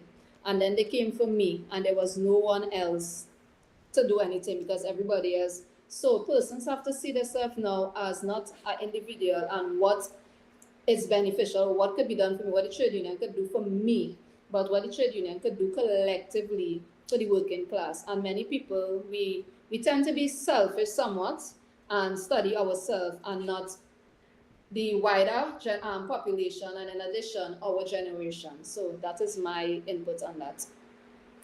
Well, it's interesting that that Comrade Akiba would have said that, because my favorite quote is, together we bargain, divided we beg. And that's something that's stuck in my head. But we also want to look at the strategy of the employer and vis-a-vis government. As I said, they are setting the trend. In terms of persons' fear or willingness to join union, and not only that, the ability to so do because of this advent and proliferation of fixed-term contracts. I would have liked to see, if at all, in the budget, what is the budgetary allocation to attract and retain workers on fixed terms? Yes? You see, because that will tie into accountability. We have moved away from where a person gets a job and they can plan when the mortgage, a car, a house. So in essence, you're looking at being impoverished at every aspect of your daily life, social as well as economic. So tell us, what is your budgetary allocation to hire persons on fixed term contracts and the duration within the period? Because you have persons on month-to-month contract. 3 months contract, 6 months contract. So therefore, you have persons living in limbo on a daily basis. Now you're speaking to GDP, you're speaking to productivity, but how can I produce when I am daily living in fear? That you can call me any day and say, we're not renewing the contract. How can I produce to empower the purse to do more? And this fixed term contract phenomenon is really a borrowing from the new public sector management, which is a private sector approach to things. Additionally, while we think paying gratuity and pension is expensive, when you have to pay gratuity at the end of every contract, that's money you have to find all the time. Whereas you're working for 10, 15, 20 years, you have time to plan. So I'm pegging that to the decision because each decision has a cost. We also want to peg, if you don't mind, because these are things fired up. When you extend the employment age or the retirement age, as it were, every year you have thousands of persons that add into the job market seeking jobs, but an organization structure is only so wide. Where will they go? You run the risk of losing your best talent and skills and energy because we will go to higher ground where the flood is not taking us. So you're speaking to the issue of budget. How can we make this country more viable? It has to be. So we can't talk about the economics in isolation. We have to look at the social issues. We have to look at the legal and environment, political issues. Because all of that underpin the economic viability of our country and our ability to sustain ourselves. So we talk about SDGs and all these pretty things. But how is the decision making impacting the economics, that's impacting the social, and impacting the overall well-being of us as a people? I don't know if, you know. I think I want to go back to that point about contract work.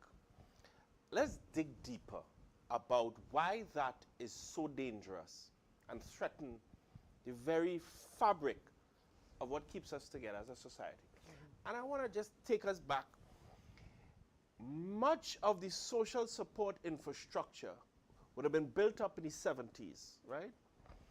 Because there was a recognition that without it, the social fabric will fall apart. The Black Power Revolution in 70.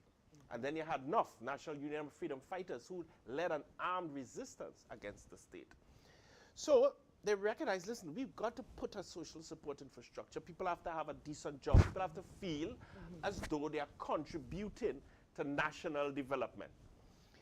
There's this major shift, this neoliberal shift towards something different. But let's just analyze what is different. When people are on month-to-month contract, where will their loyalty lie? I want you to think about that deeply. So we have tried, when workers were on month-to-month contracts within the private sector, that was how the private sector win loyalty from their workforce. You shift that to the public sector, which is the state, and you have workers working on month-to-month contract. Now, besides the fact that this person's life is now precarious, they can't secure a proper loan, they wouldn't be able to secure a home, etc. So their life is precarious, hanging on the balance every month, wondering if my contract will be renewed. And therefore, as a public officer, as a public servant, you know who are not questioning at all? The politicians. It is transforming our public service away from what it was supposed to be, an independent democratic institution to keep people accountable. That is changing. That's the real danger, you know. So what they're doing too is that they're not filling vacancies in many state enterprise. So that is month-to-month contracts in the public service, then month-to-month contracts within state enterprises. So you don't fill the vacancies and you're bringing in people on month-to-month contracts. Again, loyalty. To who? The politician. Because in state enterprise where you have permanent jobs, you have strong trade unions. Strong trade unions in a democracy means an independent voice that can keep the politicians in check. That is a democracy. That is being withered away with this contract labor. So I say all of that to say, see this contract, it is also a contributor to crime.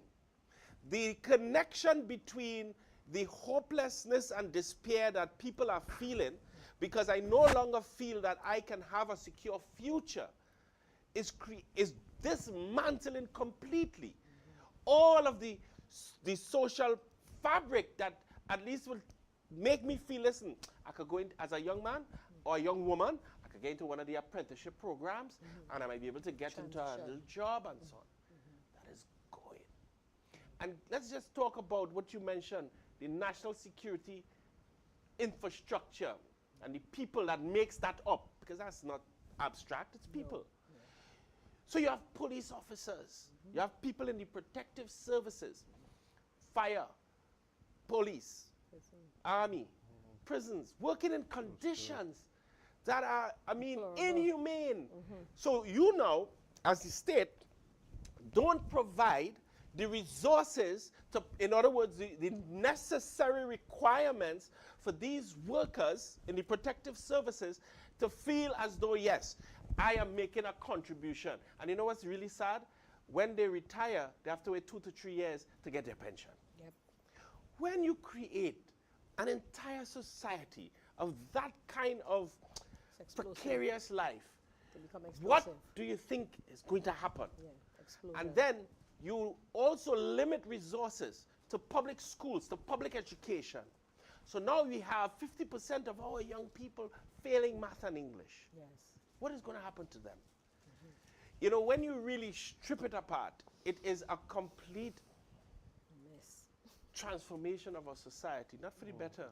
Yes. It is stripping the soul of our society apart.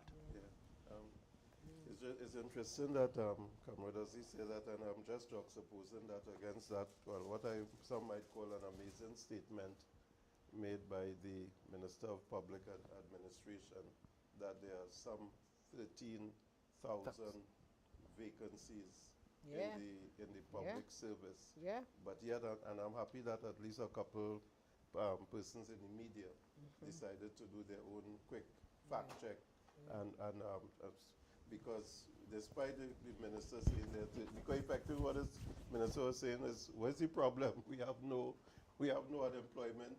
That's what she was saying. We have no unemployment issue. We have 13,000 vacancies converted or translated. That was suggested that these young people just sitting down on But why are they vacant? sitting down on their behind, and they're not. We have jobs. Look, they just apply and you'll get a job tomorrow. Translated. I'm not saying she said that, but implied, because she said, but what is it? She's almost acting in amazement. What unemployment problem we have in this country? We have 13,000 jobs in the public service. Wait, if you apply today, by next week you're in a job. When they checked one of the media houses, only 4 of those jobs are advertised on the Public Service Commission website. So where are these 13,000 jobs? And she went on further to make a statement that leaning to what Kamodazi was saying, that where they want an agenda, because nothing is wrong with contract work, because some jobs in the public service, some of the newer jobs may be better, are better designed for like contract work, some of the new skills, etc. So what is already begun to be put in people's minds is, I mean, what's the problem with a 1-month contract or a 2-month contract? That's not what was you complaining about? You do it if you're good enough, you get renewed, etc. So that these statements you have taken in the context of what is said by my colleague, and then when you listen to the minister's statement, and the thing is, these then find themselves, because they're using statistics, so to speak, that because this is being considered part of national statistics. We have 13,000 vacancies. So somehow that will factor into that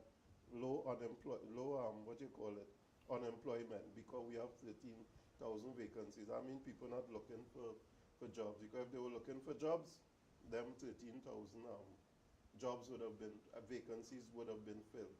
And we need to challenge I say we, not just the society, the citizenry need to challenge each of us in this room right now, I'm sure we know persons, and we don't want to get personal, but we know persons, whether within our families, who either want full-time employment or looking for employment, and they're not getting it. So when fixed term contract. when they hear the statement by the minister, it was like, I mean, it's like, are we in the same space?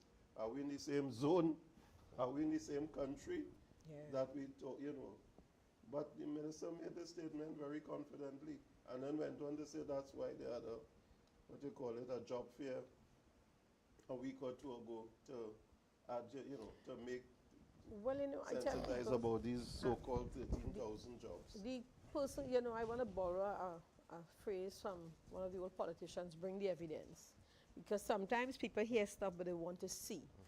And it's about time persons, what they are given as contract, which is a one-page letter with no, a contract has specific elements. You can't even call it a contract. You cannot even call what it's a letter of engagement, as I would say, because you have no benefits. Yeah, you have no guidance, no stipulations, no standards, and you're asking yourself. We have, I mean, that's our ministry, applying Ministry of Labor. We have commissions, and I'm saying you are hiring people literally the way the private sector is doing it, on the spot, just let them go. So you are dismantling your state agencies. You're destabilizing your country. Because the minute somebody offers that individual or those individuals something more favorable on a contract, they want to leave. And you find yourself, as we say, scraping the bottom of the barrel because you'll only get what's left. So you have persons who are employed for 4 and 5 years on this so-called month-to-month contract, no benefits. If they get ill, they're being told that the pay will be cut and so on. So it's literally terrorism. And I'm saying to us as a people, the union, I'm sorry, fell asleep on the job. Because they allowed too much to happen for too long. 10 years that they get to the bargaining table, unacceptable. 5, because we know a collective bargaining agreement, no less than 3 years, and in any case, no more than 5. So from the time the 5th year reached, what did we do as working people? Yeah, so we have to share some of the responsibility. We have to speak to the issue and say, listen, we fell asleep on the job, you know, but you know what? We're up now. The sun is hot. It reached 35 degrees recently. Heat stroke. We're up. What are we doing? And when we get to that place of consciousness of what we ought to have done, what we are doing, and what we need to do, I think it's only then the politicians will hear us. But until such time, we continue to talk without the walk, and we go nowhere, you know? And so for that, I'm also thinking about, and this is how I want to address Comrade Kiba in terms of where do you see single, I don't want to say single mothers anymore, because we have single fathers who are struggling just single parents, as much single parent homes surviving in the midst of this mess and our financial decadence, I would call it, because the budget has made no provision. I would not say little. It has made no provision for working people. As a matter of fact, the budget has segmented the lowest rung of our society in terms of that minimum wage decision. And therefore, I want to ask, where do you see us fitting in and assisting to buffer the impact of this budget on single parent homes? We're not hearing you. Oh, sorry, hearing me now? Yes. Right, sorry, apologies about that. So, as it relates to single parents, I just want to say something. Like, my mom was a single parent with 5 kids, and that was back in the days. And it was really difficult for her, being a single parent, raising 5 young girls. And for the Minister of Labor, as you said, where do we see, or how could we, I guess the question is, assist the single parents, right, moving forward? Yes. Just clarity, any question, please? Yeah, how do you see the movement really helping single parent homes? to buffer the impact of this budget Right. on their life and So, livelihood. right. So how do we see the trade union movement helping the single parents? So as it relates to that, now the trade union movement, as we would say, we live on dues. So to say we could assist financially, I will just put that out there. There's nothing that the trade union could do financially when it comes to that. However, what I want to say is that now we could go to the table with different things because it don't always have to be just about the money. Because if we look at the single parents, minus of the income that they get, we still have school books. So school books for the single free, I just saying free school books because free school books was once free. Now you have to buy school books, and every term school books are changing. So we can look at implementing for the first how much terms the free school book or the school book that are actually online. So you don't have to buy school books. So that will alleviate the part of the cost when it comes to single parents. In addition to that, I know that when it comes to social welfare, and I want to say this, the process of obtaining a grant for single parents are very difficult. There's so much of red tape for the ones who really need it, and the ones who don't need it is friends. If I know you, I get it. So I think one of the avenues also to assist them, because single parents, most of them, they apply for the social welfare grant. We could also look at, when it comes to the social welfare grant, making a recommendation, I want to say to the government, where they do a proper analysis, or as it is say, a means test, because the means test now, what they have as it relates to the social is, if you're, say for instance, a single parent is living with a son who is working but going to school in addition to that and have to pay school fee, still have to do different things, they are calculating those two figures. So there is, I believe, like in that means of the social welfare aspect also, it should not be, the means that should be revised and looked at to facilitate the single parents. So those are the two ways that I could see the trade union actually assisting when it comes to putting something on the table or giving a recommendation as it relates to the government to assist the single parents in Trinidad and Tobago. All right. This question, anybody can take it, but it's one that I have two questions coming in addition to my own, in terms of recognizing the growth of the informal sector and trade unions focus in terms of tapping the informal sector, right, as a means of really building capacity. We also have a question coming in. What trade unions plan to do knowing there was a breach with the Minister of Finance offer of the 5%? And workers ask the question, what are the unions doing for them when they are presently receiving all the benefits at the workplace, yet not joining and paying union dues? What is the movement position in regards to the latter? And then we can always go back to the former in terms of the breach. Okay, well, let's maybe just deal with the issue of, I know somebody asked, well, it sounds like somebody asked about the inequity or unfairness of workers who are not members of the union. And benefiting. And that has always been a very long-standing issue, not for the records, not just in our jurisdiction, meaning here in Trinidad and Tobago, but regionally.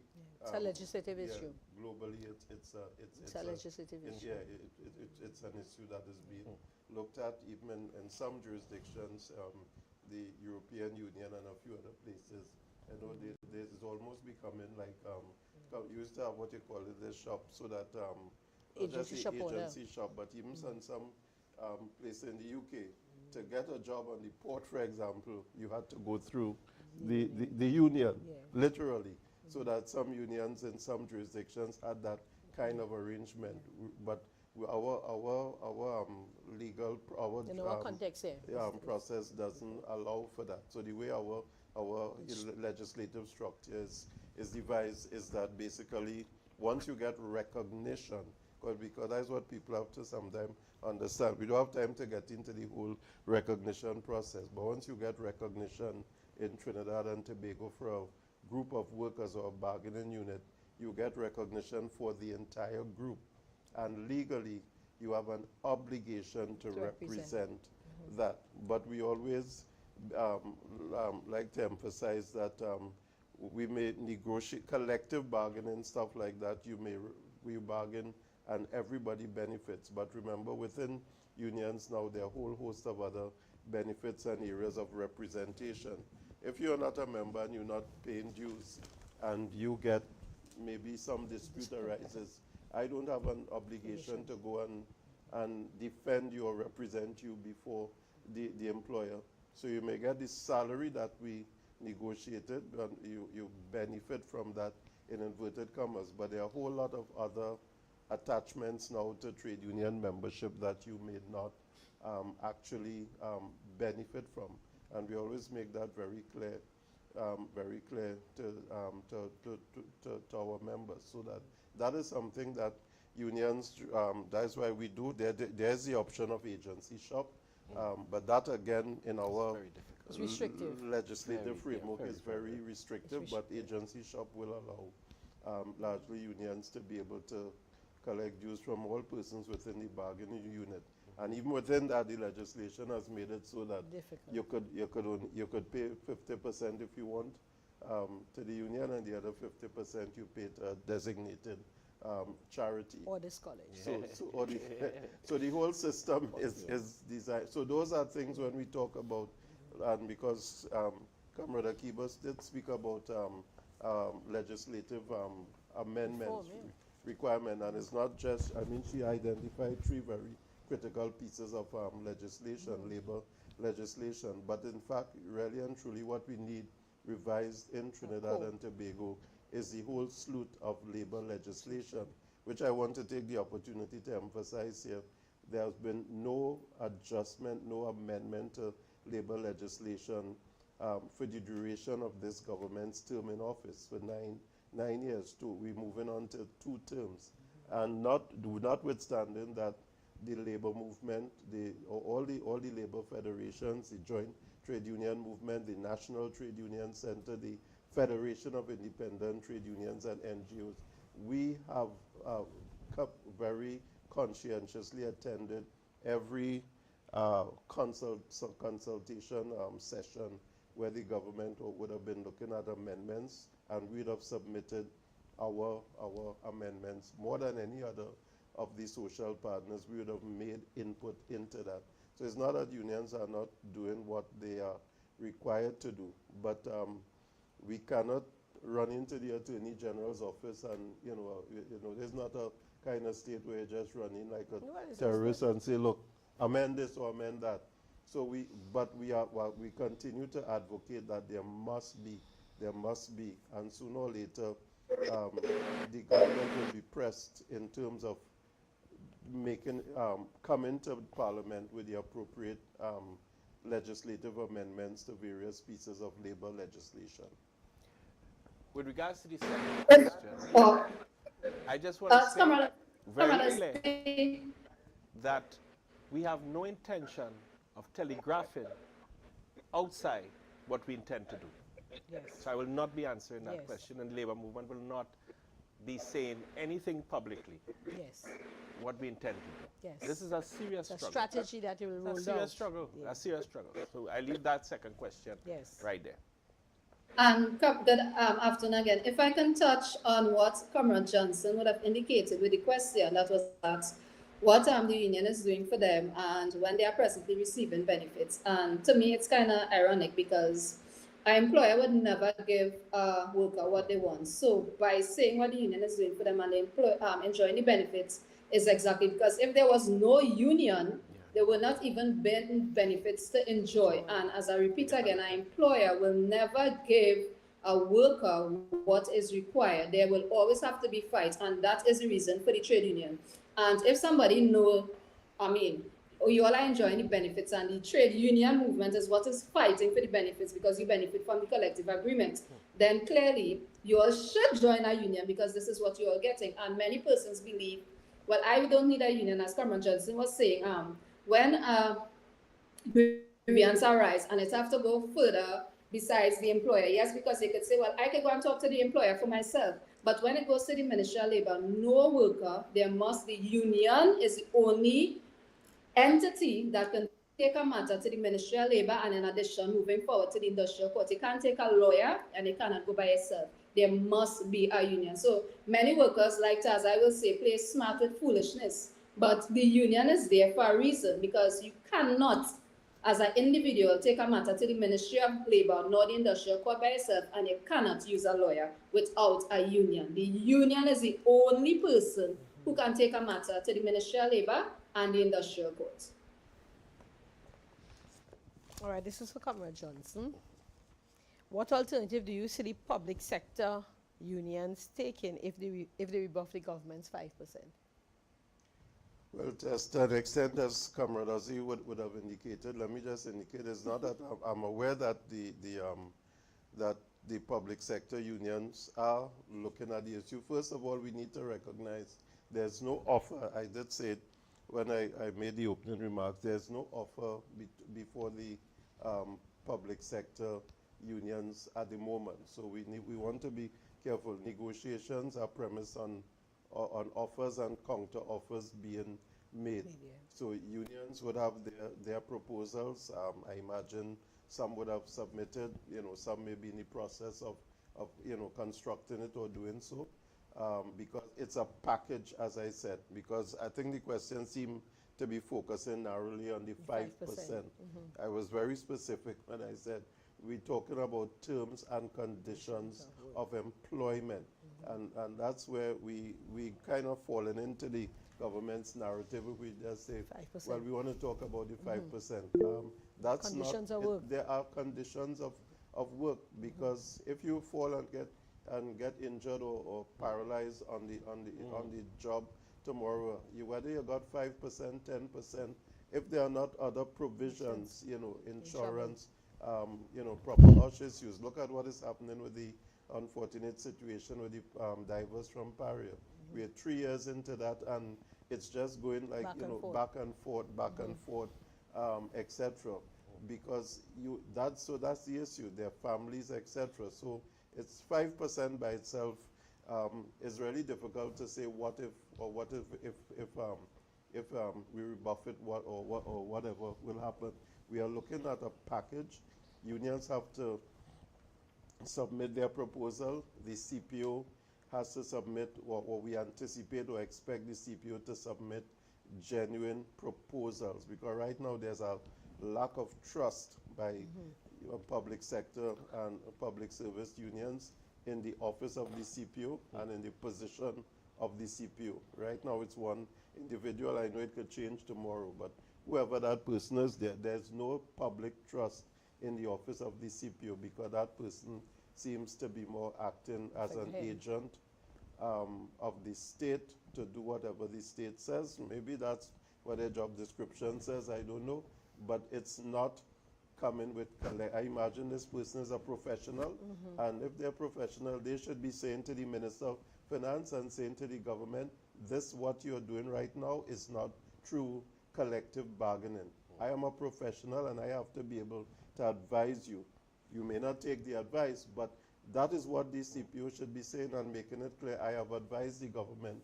Because he did come out, by the way, about 2 or 3 months ago when there was this revenue authority thing saying, when the PSA approached him to say, well, what terms and conditions will these people moving from customs, etc., going into the revenue authority, will they? I know what was his response.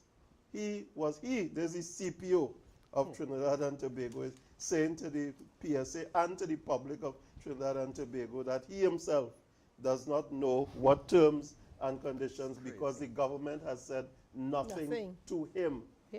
He should have resigned forthwith. He should have resigned forthwith after that, because he's saying that I am the person who's supposed to be able to communicate with the union, and I have to tell the government, boy, me not know, because they tell me nothing. No, but if your employer, and this is what I'm saying, this is where the division is. The CPO is a worker with a different title. Let's be real. The CPO is a worker.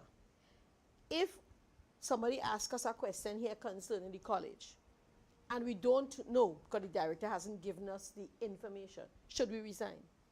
And that's why I think you resign for wrongdoing.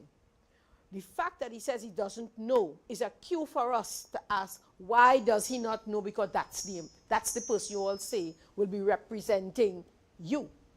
You see, we get information and we get subliminals and we let it slide because we look at ad hominems. My thing is, why doesn't the CPO know who is responsible for providing and supplying this information if he's to act for on behalf of the employer? Why does he not know? Yes, if you understand what I'm saying. The other aspect of budget, which I almost slipped me, you will hear you allocate to Ministry of National Security $6.1 billion, subdivided. But at the end of the year, you will hear they spent $4.1 billion. Why?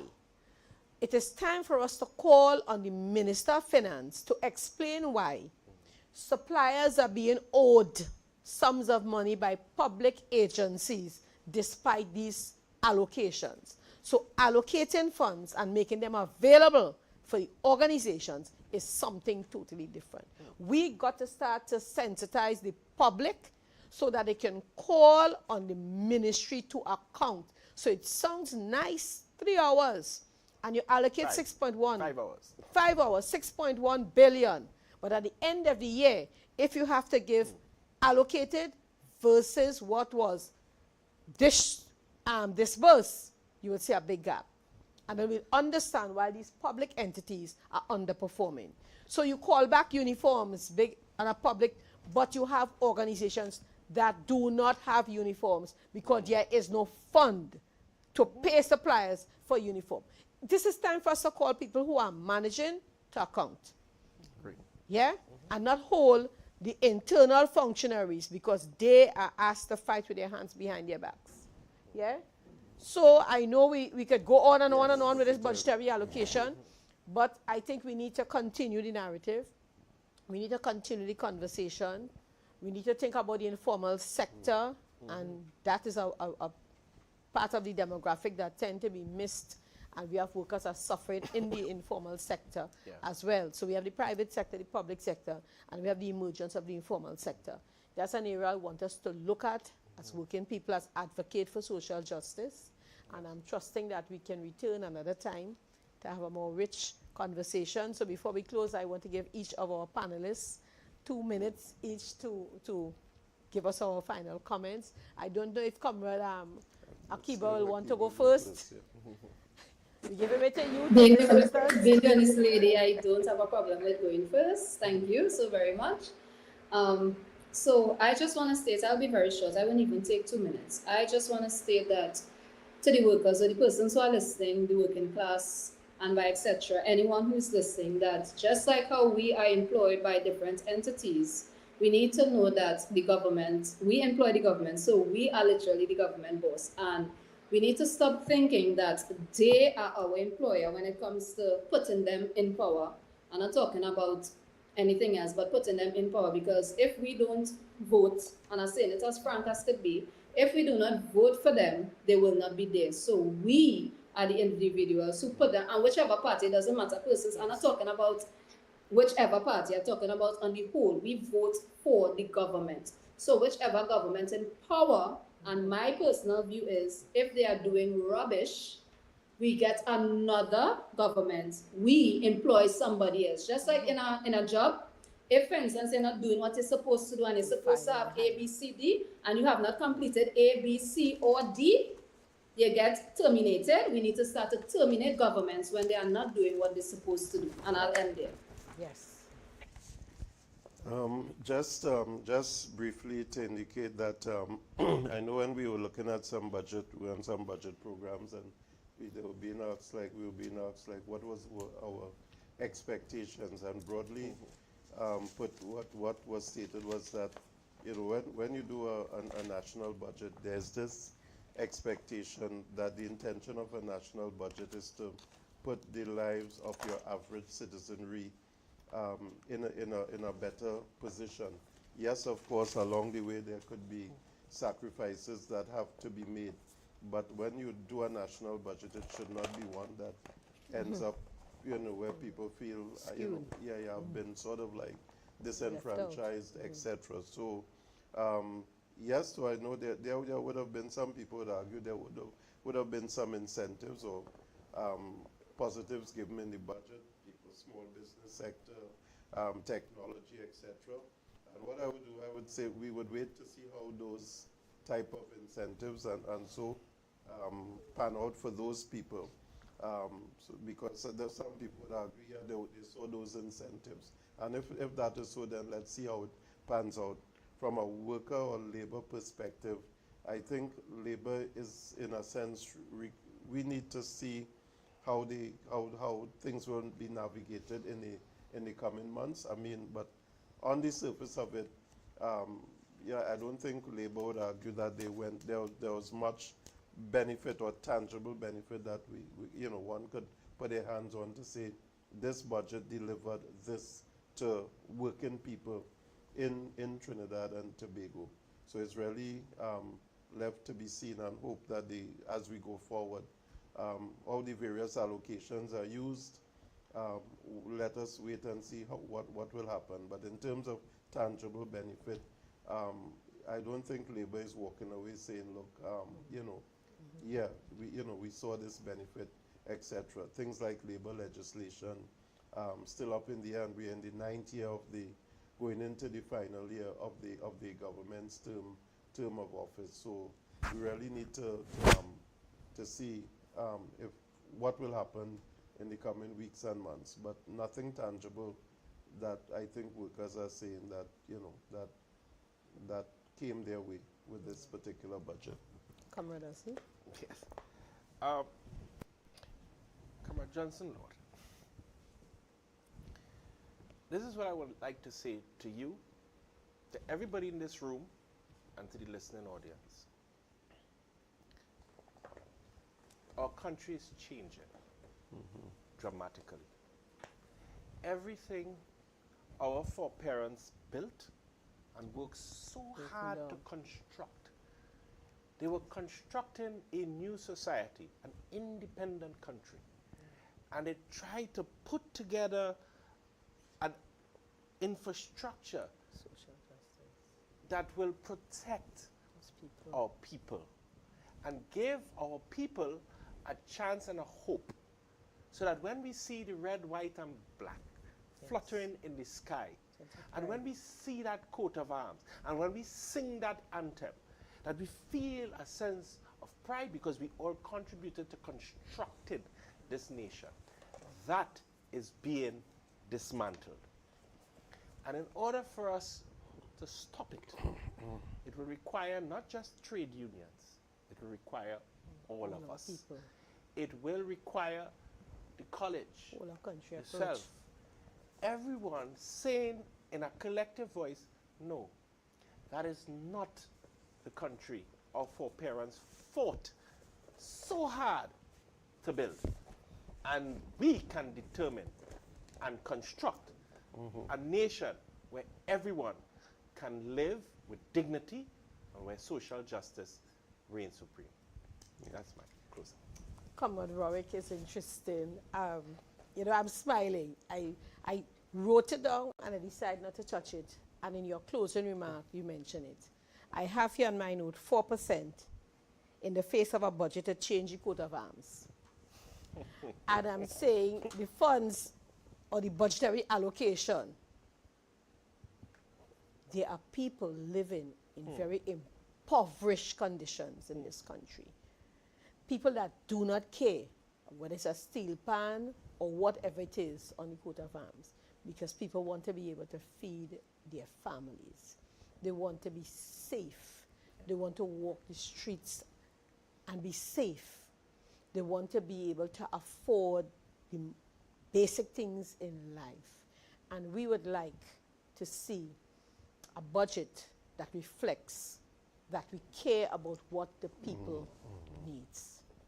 I'm saying, and I'm in agreement with you, but we have a country, we've gotten accustomed waiting for somebody else to do it for us. This takes a whole of country approach. Academic institutions, social institutions, faith-based organizations, non-governmental organizations. It is a whole of country approach, because I say to the people who have, they're also affected. You know why? Because the have not will come for you and they will take it, and then you will feel the effects of that profit that we're skimming off of labor. We need to go on a sensitization campaign drive, call it what you will, that even the person we stereotype and call 1%, they must see what's in it for them in terms of our effort. Because your family member, your friends, they are leaving home and not getting back safely because of deprivation and lack.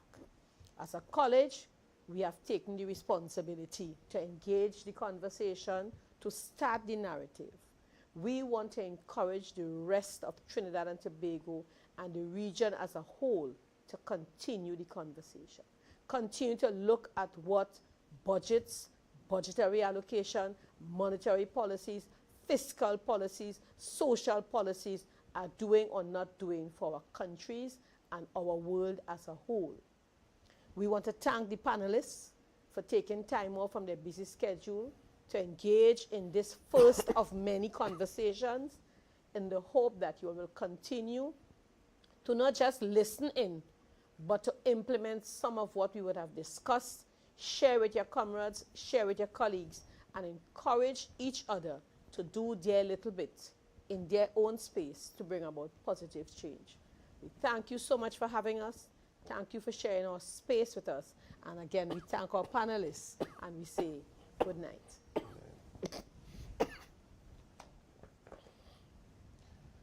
Yes.